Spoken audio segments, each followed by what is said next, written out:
We clawed, we chained our hearts in vain. We jumped, never asking why. We kissed, I fell under your spell of love. No one could deny. Good afternoon, ma'am. Ways of calculating national income. There are three approaches in calculating national income. Number one approach is income approach. Income approach is wages plus rents plus interest plus profits. If we say wages, it is the total money that received by the employees, and then is equal. If we will add this, it is equal to national income. National income is the total payments that received by the employees in 1 year, plus depreciation. Depreciation, this is the things that loses its value, plus the indirect taxes. The indirect taxes, these are the taxes that imposed by the government that the business introduced to the government. And if we will add this, is equal to gross national product. If we say gross national product, these are the total market value of all final goods and services produced in 1 year.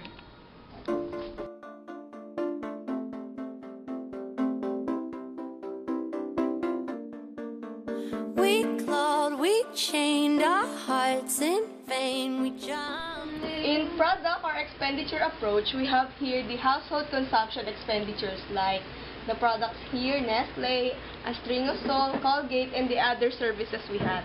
Then, we will going to add the government purchases of goods and services, and the gross domestic investment of business firms like duty-free and different companies.